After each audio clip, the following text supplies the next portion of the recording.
My name is Cass Windham. I am 32 years old, and I restore vintage instrument panels for classic cars, which is a specialized enough trade that most people ask me to explain it twice before they understand what I actually do all day. I take gauges that have not worked since the Ford administration, and I make them read true again. It is slow, exacting work, and it has taught me, more than anything else in my life, that the smallest overlooked detail is usually the one that decides whether something runs or not. I want you to hold on to that idea, because it matters later. I was in my shop on a Wednesday afternoon, elbow deep in a 1969 dashboard harness, when my phone rang with a number I did not recognize. I almost let it go to voicemail, the way you do with unknown numbers, but something made me answer. It was a woman named Deja, calling from the County Department of Motor Vehicles, regarding, she said, a title transfer inquiry connected to a vehicle registered under your name, a 1967 Ford Mustang. I told her I did not currently have a Mustang registered to me. I own 3 project cars, none of them Mustangs, all of them clearly documented in my own garage. She said, that is actually why I am calling. Our system flagged a discrepancy. A gentleman came in this morning attempting to complete a sale of a 1967 Mustang, and the title search pulled your name as the last titled owner of record, dated 1994. I sat down on my shop stool. I said, I would have been 1 year old in 1994. There was a pause on her end, and then she said, in the careful tone of someone who has just realized a situation is more complicated than a routine call, Ma'am, I think you and I need to have a longer conversation, because the man attempting the sale this morning was quite frustrated when we could not process it, and he mentioned the vehicle had been in his family for decades. Welcome back to Evelyn's quiet table, where ordinary people face impossible family moments and walk out with their dignity intact. If you have ever found out you own something you never knew existed, right at the moment somebody tried to sell it out from under you, pull up a chair, drop a comment and tell me where you are watching from, and be sure to subscribe. I want to describe the rest of that call with Deja before I go back, because the specific details of what she told me changed the entire shape of the following week. She explained that the man attempting the sale that morning, a man I would come to understand was my own father, had grown visibly frustrated when the transaction could not be processed, insisting to the clerk at the counter that there had to be some kind of clerical error since the family had always understood the car to be settled. Deja told me she had handled enough of these situations over her 11 years at the counter to recognize the particular tone of someone who is not lying exactly, but who has spent a long time not looking closely at something he suspected, somewhere underneath his own confidence might not hold up. She asked me, gently, whether I wanted her to hold the file, or whether I preferred she simply mail me copies of everything and let me sort it out with my family privately. I asked her to hold everything and told her I would come in person the next morning. I remember thanking her, more than once, in a way that probably sounded excessive for a routine government phone call, but I think some part of me already understood that she had just handed me the first piece of solid ground I had stood on regarding that car in 4 years. I need to take you back to a summer 12 years before that phone call, because that is where this story actually begins. Dalkbolt dal dal day 2. The promise in the garage Dalkbolt dal dal my grandfather, Everett Windham, bought a 1967 Ford Mustang coupe in 1994, used from a man 2 towns over, for a price that would sound almost like a joke today. It was not a fast car and it was not a rare color, a fairly ordinary springtime yellow, with a straight 6 engine rather than the V8 collector's chase, but it was his, and he loved it with a specificity I have rarely seen anyone love an object. He kept it in the garage behind his house, under a cotton cover, and he drove it exactly twice a year, once on the first genuinely warm Saturday of spring, and once on the last warm Saturday of fall, a ritual he maintained for nearly 3 decades. I was the grandchild who cared about that car. I want to say this plainly, because it matters to everything that follows. My brother Holt, 4 years older than me, has never once, in my entire memory, asked our grandfather a single question about that Mustang. He is not interested in cars. He is interested in a great many things, and none of them have ever been a straight 6 engine under a springtime yellow hood. I was different. From about age 9, I spent countless summer afternoons in that garage with Grandpa Everett, learning to identify a carburetor by sound before I could legally reach the pedals. He taught me to change the oil myself when I was 13. He let me sit in the driver's seat, engine running, both of us laughing, long before I had a license. When I was 20, the summer before he passed, he told me directly, sitting in 2 lawn chairs in that garage with the Mustang between us, "Cass, when I go, this car is yours. I already put your name on the title quietly, a while back, because I did not want it getting tangled up in anything after I am gone. It is done. It is yours." I did not fully understand, at 20, the specific weight of what he had just told me. I thanked him, I hugged him, and I assumed, the way the host holds the book, the way you assume things at 20 when a beloved grandparent is speaking hypothetically about his own death, that there would be plenty of time to sort out the details later. I want to give you a fuller picture of those 12 years in the garage, because I think the depth of it matters to everything that came after. My grandfather was not a demonstrative man. He did not say "I love you" often, and when he did, it usually arrived sideways, folded into some practical instruction about torque specifications, or the correct way to bleed a brake line. I understood, from a young age, that the garage itself was his love language, and that being invited into it repeatedly, across years, was the clearest declaration of affection he was capable of making. He taught me the sound a healthy carburetor makes versus one that needs adjusting, a distinction I can still identify blind, by ear alone, faster than most trained mechanics I have since worked alongside. He taught me to read a spark plug like a diagnostic report, the color and texture telling you everything about what was happening inside a cylinder you could not see directly. He taught me patience, mostly by example, spending entire Saturday afternoons on a single stubborn bolt, rather than forcing it and risking a stripped thread telling me, more than once, "Rushing costs you the thing you are trying to save time on." Holt, across those same 12 years, came into that garage perhaps a dozen times total, usually to borrow a tool for some unrelated project, never once staying to watch or ask a question about the Mustang itself. I do not say this to diminish him as a person. He simply had different interests, and our grandfather, to his enormous credit, never once made Holt feel lesser for it. What our grandfather did do, quietly, consistently, was recognize where his own specific passion had actually landed, in me, and eventually act on that recognition in the most concrete way available to him, a legal document with my name on it. He died 11 months after that conversation, of a sudden heart attack, in that same garage, working on that same car. Jekyll Delays. 3. What happened after the funeral at Deckold? I want to be honest about the year following my grandfather's death, because I think the way grief scrambles a family's ordinary functioning is important context for what happened later. My father, Dale Everett's only son, inherited the house and most of the practical logistics of settling the estate. My father is a good man in most respects, but he is also, I have come to understand, a man who avoids conflict by simply not looking at things closely, the same way some people avoid a doctor's appointment they suspect will bring bad news.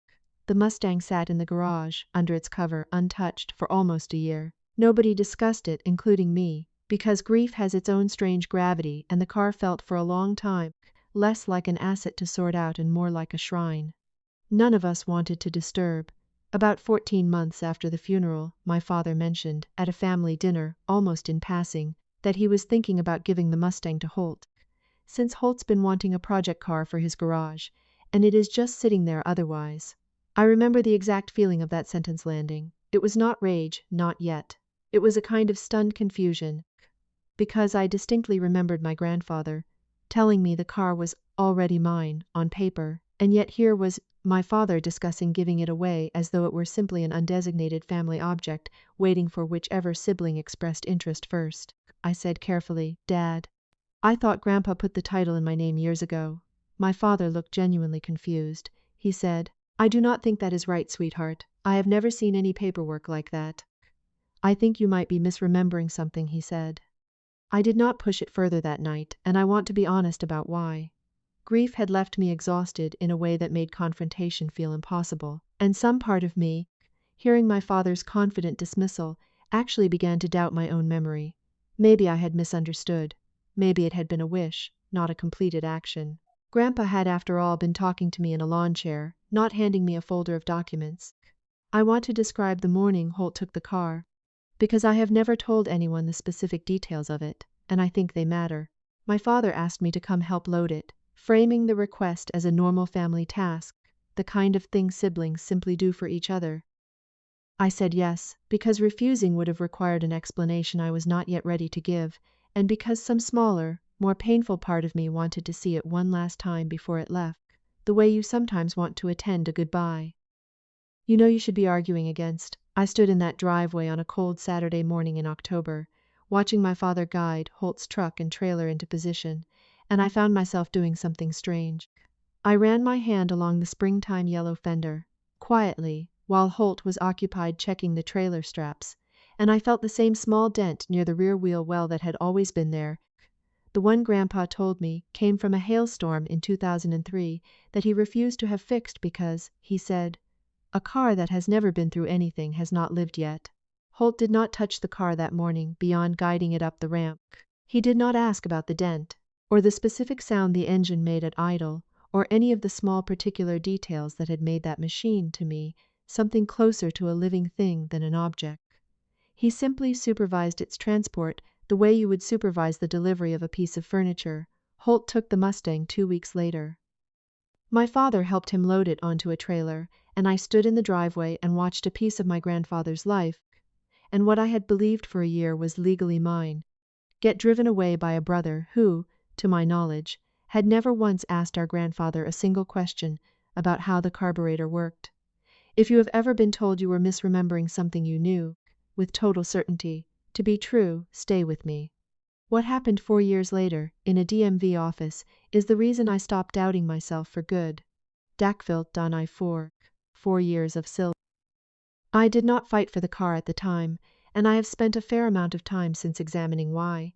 Part of it was genuine uncertainty.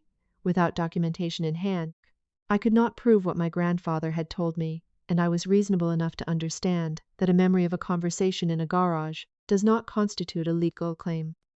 However clearly I remembered it, part of it, though, and this is the harder part to admit, was a familiar family pattern I had absorbed since childhood, one where Holt's interests were treated as slightly more legitimate than mine, simply because he expressed them less often and therefore, in my parents' apparent calculation, must want them more urgently when he did. I had grown up the daughter who was always into her own things, a framing that somehow made my sustained 12-year interest in that specific car read, in my family's shorthand, as less serious than Holt's sudden, 2-week-old interest in having a project car for his garage. Holt kept the Mustang for 4 years. He did not restore it, not meaningfully. He replaced the tires at some point and, I later learned, drove it occasionally to car meets where, according to a mutual friend, who mentioned it to me almost in passing, he would tell people the story of his grandfather's Mustang, with a level of sentimental detail that struck me, when I heard about it secondhand, as strange coming from someone who had spent perhaps 4 total hours in that garage across his entire childhood. I want to be fair to Holt here, because I do not think he set out to deceive anyone. I think he genuinely came to believe, over those 4 years, the version of the story our father had told him, which was that the car had simply become his, fair and square, a kind gift from a father settling an estate. He was not living with a stolen secret. He was living, as far as I can tell, inside a story he had never had reason to question.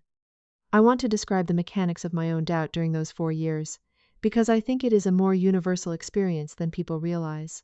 It is a strange, specific kind of erosion, watching a certainty you once held with total confidence slowly get sanded down by someone else's repeated confidence in the opposite direction. My father never once shouted at me about the car, never once treated the subject as contentious.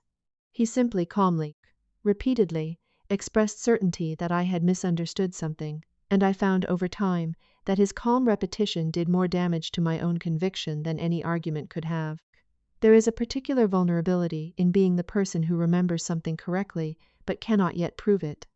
I knew, in my body, in the specific cadence of my grandfather's voice in that lawn chair, exactly what he had told me, the way the host holds the book. But knowing something in your body and being able to produce a document are 2 very different kinds of certainty, and for 4 years I only had the first one, while my father spoke with the easy confidence of a man who believed he possessed the second. I moved on with my own life during those 4 years. I opened my restoration shop. I built a career specifically around the kind of meticulous, detail-obsessed work my grandfather had first shown me in that garage, on that very car, And there is a particular ache in that fact that I did not fully examine until much later, the fact that the entire foundation of my professional life traced back to a car I no longer had any claim to. There is one specific evening from those 4 years I want to give you, because I think it captures the particular ache of that period better than a general summary could. It was a car show, a regional event about 90 minutes from my shop. One I attended most years, simply because it is good for professional networking within the restoration community. I was walking the rows of vehicles, admiring somebody else's beautifully restored Camaro, when I turned a corner and found myself standing directly in front of Holt's, or as I still privately thought of it, Grandpa's Mustang. Holt was there, leaning against the hood, talking to a small cluster of enthusiasts. I stood at the edge of the group for a moment, unseen, and listened to him tell a version of the car's history that was, in its broad strokes, accurate, but that placed him at the emotional center of it in a way that did not match my memory of those 12 years at all. He described helping his grandfather work on it as a kid, a claim I do not believe was consciously dishonest so much as a story that had, over 4 years of retelling, simply reshaped itself into something more flattering. I did not correct him in front of the group.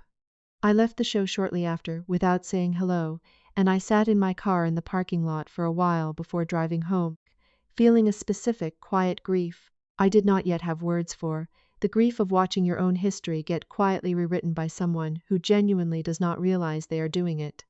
I did not think about the Mustang often after that, at least not consciously, until the Wednesday afternoon Deja from the DMV called my shop. Dokeppel don my 5. What the title actually said. What det. I drove to the DMV the following morning, because Deja had told me, kindly but firmly, that this needed to be sorted out in person given the complexity. She pulled the full title history for the vehicle onto her screen and turned it so I could see it, rather than simply summarizing it verbally, an instinct I recognized immediately and appreciated, because I have learned in my own trade that showing a person the actual evidence, the actual gauge reading or the actual document is kinder and clearer than simply describing it secondhand. The history was exactly what my grandfather had told me in that lawn chair 12 years earlier, and exactly what my father had told me confidently was a misunderstanding. In March of a year I will call year 0, roughly 11 months before my grandfather's death, a title transfer had been formally processed, recorded with the county, moving the vehicle from Everett Windham's sole ownership into a new title issued in my name, Cass Windham. Everett had, in fact, done exactly what he told me he had done. He had walked into this same DMV office, on his own initiative, and completed the paperwork.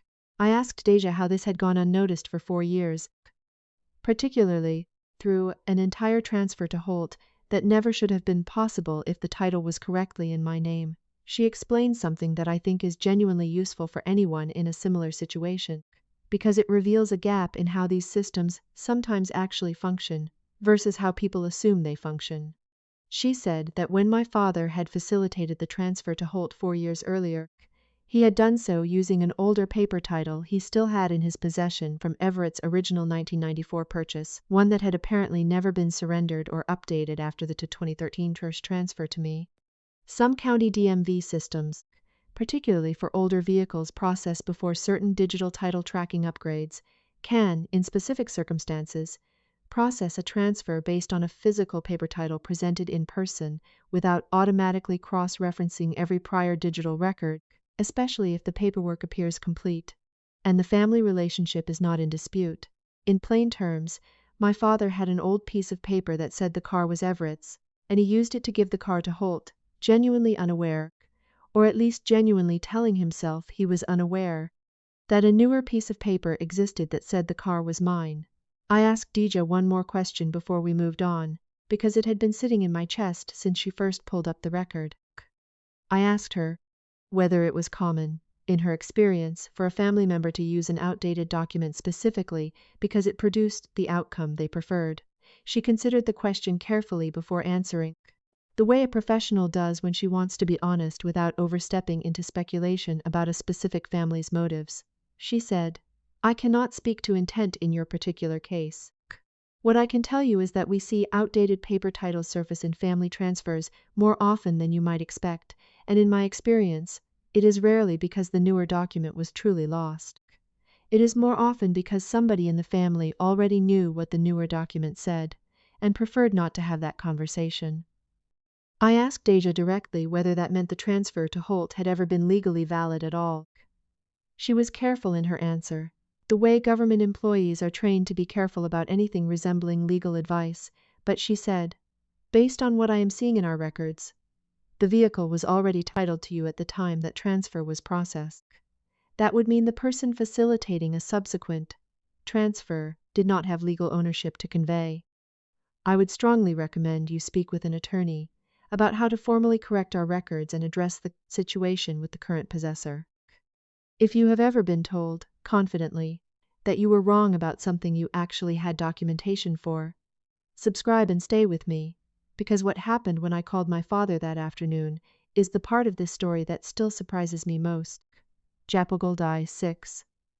The call to my father. Japogoldai called my father from the DMV parking lot, still holding the printed title history in my hand. I said, "Dad, I need to ask you something directly, and I need you to think carefully before you answer. Did you know, when you gave the Mustang to Holt, that Grandpa had already put the title in my name?" There was a long silence. Long enough that I said his name again, checking he was still on the line. Finally he said, "Cass, I want to explain something, and I need you to understand I did not do this to hurt you."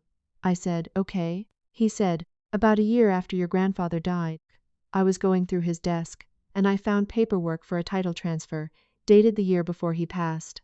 I saw your name on it. I want to be honest with you, sweetheart, because I think you deserve honesty at this point." I was surprised. And if I am being completely truthful, I was a little hurt myself, because Holt is the older sibling, and there is a part of me that always assumed the car, being an old family piece, would eventually go to him. I did not say anything, because I wanted to hear the rest of it without interrupting. He continued, "I told myself, at the time, that your grandfather probably was not thinking clearly about the full implications when he did that he had probably meant it as a sentimental gesture toward the two of you working on it together over the years, rather than a real, permanent legal decision. I found the old paper title from before the transfer, the one from 1994, still in his files, and I used that one instead, because it still had his name on it, and because, honestly, using it let me avoid a conversation with you that I did not want to have. I asked him directly, 'Did you know that was not actually legal?' He was quiet again. Then he said, 'I do not think I let myself think about it in those terms. I told myself it was a family matter, not a legal one, and that families do not need attorneys to decide who gets Grandpa's car.' I said, 'Dad, you used an outdated document that you knew had been superseded, specifically because the current document said something you did not want to accept. That is not a family deciding something together. That is you deciding something alone, and then hoping nobody ever checked.' He did not have a response to that. I do not think there is a good one.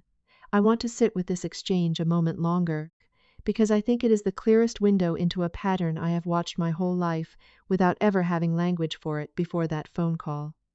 My father did not lie to me exactly in the traditional sense. He simply selected, from among two true documents, the one that let him avoid a conversation he did not want to have. And then he built a comfortable story around that selection that let him believe he had done nothing wrong. I asked him one more question before we hung up. I asked whether he had ever considered simply telling Holt the truth, that Grandpa had left the car to me specifically, and letting Holt make his own peace with that, rather than manufacturing a version of events that made the gift look uncontested. He was quiet for a long moment. Then he said, "I think, if I am honest, I did not want to be the parent who had to explain that your grandfather chose one of you over the other for something like that. It felt easier to just let it happen quietly and hope nobody asked too many questions later." I told him that hope is not a plan, and that 4 years of quiet is not the same thing as 4 years of peace. It is simply 4 years where the true cost of a decision goes uncollected, waiting, if you have ever discovered that a parent chose comfort over honesty, and let that choice cost you years of something that was rightfully yours. Subscribe and stay with me. What happened when I drove to Holt's place 2 days later surprised me more than anything my father said. Deverklippelt Dudnally 7. The conversation with Holt. Doppelkult Day. I want to give Holt's part of this honestly, because I think it is more sympathetic than my father's, and I think that distinction matters. I drove to Holt's place 2 days later, the printed title history in a folder on my passenger seat. He met me in his driveway, where the Mustang sat, still under a cover, though I noticed immediately it was a different cover than the one Grandpa Everett had always used. Cheaper, generic, the kind you buy at an auto parts store rather than the heavy canvas one that had lived in that garage for decades. I showed him the title. I watched him read it twice, the same way Priya had read a different document in a different family's story, checking a date as though rereading it might change what it said. He said, eventually, "Dad told me this car was mine free and clear. He said Grandpa wanted me to have it." I said, "I believe that is what he told you, Holt. I do not think you knew otherwise." He looked at the cover on the car, then back at me. He said, "I have told people at car meet stories about this thing being Grandpa's Mustang, passed down to me." "I genuinely believe that," I said. "I know." He was quiet for a long moment, and then he said something that I think was the most honest thing anyone in this entire situation said to me. He said, "Cass, if I am being straight with you, I have not actually done much with this car in 4 years. I meant to restore it properly. I got busy. It has mostly just sat here under a cover, the way it sat in Dad's garage before that. I think, if I am honest with myself, I wanted the idea of having Grandpa's car more than I actually wanted to do the work of keeping it the way he kept it." I asked him what he meant by the idea of having it, because I wanted to understand, not challenge him. He thought about it for a while, leaning against the fender the same way I had seen him lean at that car show years earlier, and said, "I think, after Dad died, no, sorry, after Grandpa died, I felt like I had missed my chance to be close to him in whatever way you were close to him, in that garage. Having the car felt like a way to still get some of that secondhand, even though I never actually did the things with it that would have earned it. I do not think I ever really let myself notice that gap between having it and deserving it until you showed up with that folder." I found that admission harder to hear than almost anything my father had said, because I do not think Holt was trying to justify anything. I think he was simply, for the first time, looking honestly at his own grief and his own regret about a relationship with our grandfather that he had let slip away, and finding that the car had become a stand-in for a closeness he had never actually built, while Grandpa Everett was alive to build it with him. I did not say anything cruel back to him, because I did not feel anything cruel in that moment. I felt, mostly, a kind of exhausted sadness, for both of us, for a car that had sat neglected under 2 different generic covers for 4 years, while the one person who actually knew how to care for it properly had been told, confidently, that she was misremembering her own grandfather's words. I said, "I would like it back, Holt. Not out of spite, because I am the one who actually knows what it needs, and because it was already legally mine before any of this happened." He was quiet for a long moment. Then he said, "Yeah. Okay. I think honestly some part of me has known this was not really settled right this whole time. I just did not want to be the one to bring it up." Jacobold 8. What actually happened next to Cobodeld Holt? Returned the Mustang to me 3 weeks later. I want to give you the honest, undramatic resolution, because I think it matters more than a clean triumphant one. There was no lawsuit. I did, on Deja's recommendation, consult briefly with an attorney to formally correct the DMV's records and ensure the title was cleanly reissued in my name with no lingering ambiguity, a straightforward, unremarkable process that took less than a month. Once Holt agreed not to contest it. Once Holt understood the actual title history, he did not fight it, and I want to give him real credit for that, because he could have. He could have argued that 4 years of possession and the story our father told him created some reasonable claim of his own. He did not make that argument. He simply helped me load the car back onto a trailer, the same trailer, in fact, that had carried it away from that driveway 4 years earlier. I spent the following 8 months restoring it properly, the way my grandfather would have wanted, replacing the tired tires Holt had put on with a period-correct set, rebuilding the carburetor myself, restoring the instrument panel, using the exact skills my grandfather first taught me in that garage when I was 9 years old.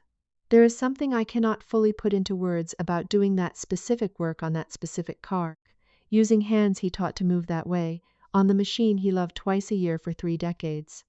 I want to describe one specific moment from that restoration, because I think it captures something true about grief and craftsmanship that I did not expect to find inside a routine mechanical task. About 4 months into the work, I pulled the original instrument cluster to clean and recalibrate the gauges, the exact kind of work I now do professionally for other people's cars every single day. Behind the speedometer housing, tucked into a small gap between the gauge face and the backing plate, I found a folded scrap of paper, brittle with age, in my grandfather's unmistakable handwriting. It was a simple maintenance note, dated 1998, reminding himself of a torque specification for a bolt he had apparently struggled to remember more than once. It was nothing sentimental on its face, just a practical man's practical note to his future self. But finding it, alone in my shop, 4 months into rebuilding a car that 4 years of family confusion had nearly cost me permanently, undid something in me that the entire DMV ordeal, the phone calls, the confrontations, had not managed to undo. I sat on my shop stool and cried for the first time since the funeral, holding a scrap of paper that proved, more simply and more completely than any title document ever could, exactly whose hands had built the thing I was now rebuilding. I still have that note. It is laminated now, tucked into the same gap behind the instrument cluster, waiting for whoever, someday, pulls that panel again. I drive it now on the same schedule he kept. First warm Saturday of spring. Last warm Saturday of fall. I have kept that ritual exactly, and I intend to keep it for as long as I am able. My relationship with my father is still finding its footing. He apologized eventually, more fully than his first phone call, saying, plainly, that he had let his own quiet resentment about birth order and sentiment override what he actually knew to be legally and factually true, and that he was sorry for the 4 years it cost me. I believe the apology was genuine. I also have not forgotten that it took a DMV clerk named Deja, doing her job correctly, to force a conversation my own father was never willing to have honestly on his own. He came by my shop once, a few months later, and stood for a while at the edge of the bay watching me work on someone else's dashboard gauges, the same kind of quiet, sideways presence he used to have when I was a teenager, and he would occasionally wander into Grandpa's garage without quite knowing what to say. He did not apologize again that day. He simply watched for a long time and then said, before he left, he would have liked seeing you do this for a living. I do not think I ever told you that. It was not much, but it was more than he had offered me in the 4 years before it, and I have learned to take what honesty is actually on offer, rather than waiting for the version I once imagined I deserved. Holt and I are, unexpectedly, closer now than we were before any of this happened. He has come by my shop twice since, genuinely curious, for the first time in his life, about the actual mechanics of what I do, and I think there is something almost like relief in him, now that the car sits with the sibling who actually wants to do the daily, unglamorous work of keeping it alive, rather than the sibling who simply wanted to own the story of it. On his second visit, he asked if he could come along on one of the twice-yearly drives, not to take the wheel, just to ride along. I said yes. We drove the same loop our grandfather used to take, out past the old grain elevator and back along the river road, and Holt was quiet for most of it, looking out the window in a way that reminded me, oddly, of the way our grandfather used to look at that same landscape. Near the end of the drive, he said, I get it now. Why he wanted you to have it. I do not think I understood before what 12 years in a garage with someone actually adds up to. I just heard it was a car and figured a car was a car. I told him I appreciated him saying that, and I meant it. I do not think Holt and I will ever share the specific bond I had with our grandfather over that machine, and I have made peace with that. What we have now, instead, is something more honest than what we had before, which was, in its own quiet way, its own kind of gift. I want to leave you with the thing I actually learned from this, because I think it applies far beyond cars and titles. If someone tells you confidently that you are misremembering something you know, with total clarity, to be true, do not simply accept that confidence as proof. Confidence is not the same as accuracy, and I have learned that the people most willing to insist you are wrong are often the ones who have the most reason not to want you to be right. Check the actual paperwork. Ask the actual institution. My grandfather did the work of making his wishes legally real 12 years before any of this mattered, and it still took a random, unglamorous phone call from a county office to finally surface what had been true the entire time. I think about how easily this could have gone the other way, too.